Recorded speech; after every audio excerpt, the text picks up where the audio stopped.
Halo semuanya, perkenalkan nama saya Oktavia Ramadhani dari kelas TU 24B dengan NIM 24416226201159. Di presentasi kali ini, saya bakal bahas tentang proses manufaktur, khususnya proses pengecoran logam dan juga material plastik beserta cara pengolahannya. Jadi, apa sih itu proses manufaktur? Proses manufaktur itu sederhananya adalah proses mengubah bahan mentah menjadi barang jadi yang bisa dipakai.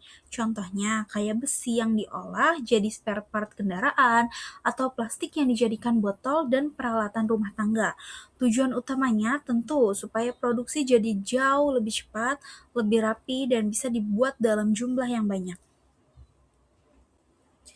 Nah, salah satu proses manufaktur itu juga ada yang namanya pengecoran logam. Caranya yaitu logam yang dipanaskan sampai mencair, lalu dituang ke dalam cetakan sesuai bentuk yang kita mau. Setelah dingin dan mengeras, jadilah produk yang kita inginkan. Dan selanjutnya ada yang namanya pengecoran pasir atau sand casting. Metode ini paling sering dipakai karena biasanya lebih murah dan bisa dipakai untuk bikin produk yang ukurannya besar. Tapi kekurangannya hasil permukaannya biasanya masih agak sedikit kasar, jadi perlu di finishing lagi. Dalam pengecoran pasir ternyata ada beberapa jenis cetakan. Yang pertama ada Grand Sand Mold, yaitu cetakan pasir basah yang paling umum digunakan. Terus ada juga Dry Sand Mold yang dikeringkan dulu supaya jauh lebih kuat. Dan yang terakhir ada Skin Dried Mold. Jadi cuma bagian permukaannya aja yang dipanaskan. Selain pengecoran pasir, ada juga beberapa metode lain seperti cell molding, vacuum molding, investment casting, dan die casting, dan juga permanent mold casting. Masing-masing metode ini punya fungsi yang berbeda tergantung bentuk produk dan kebutuhan industrinya. Nah, selanjutnya ada die casting. Die casting ini biasanya dipakai untuk produksi massal. Logam cair yang dimasukkan ke dalam cetakan menggunakan tekanan tinggi. Jadi, hasilnya lebih rapi dan presisi. Makanya, metode ini sering dipakai di industri otomotif atau elektronik. Untuk melelehkan logam tentunya dibutuhkan tungku.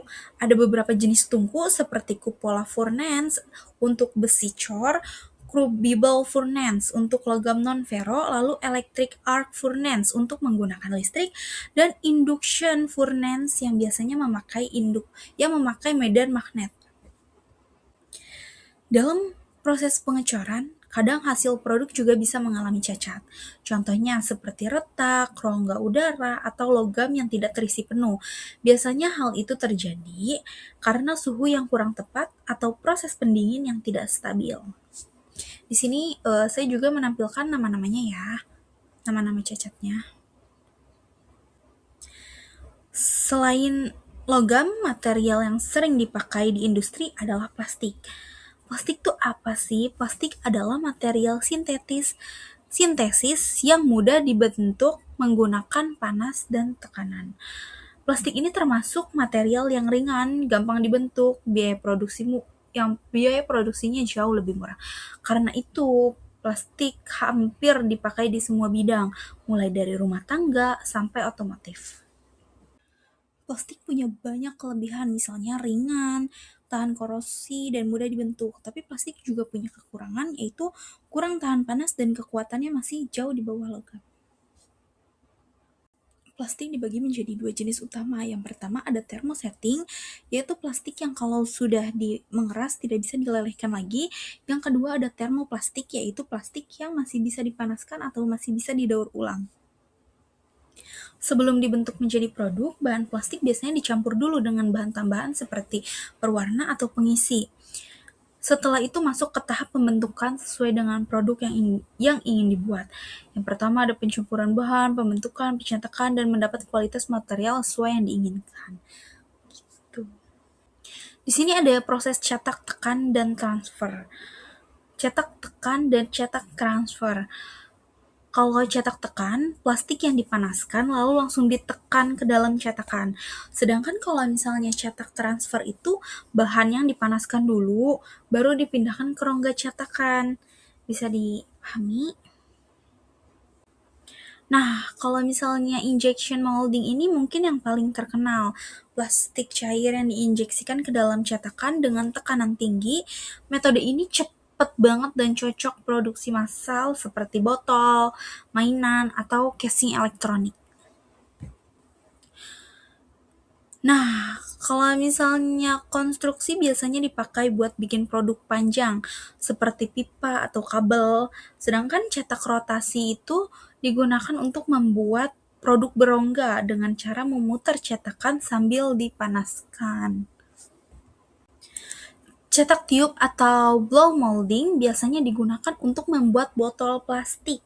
Caranya, plastik dipanaskan lalu ditiup menggunakan udara sampai mengikuti bentuk cetakan. Dalam proses plastik, cetakan juga sangat penting.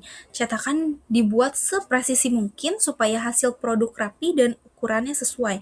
Selain itu juga ada sistem pendingin dan ejektor untuk membantu mengeluarkan produk dari cetakan. Baik, jadi kesimpulannya, proses pengecoran logam dan pengolahan plastik punya peran yang sangat penting dalam dunia industri. Dengan berbagai metode manufaktur tadi, produk bisa dibuat jauh lebih cepat, lebih rapi, dan dalam jumlah banyak. Sekian presentasi dari saya, terima kasih perhatiannya.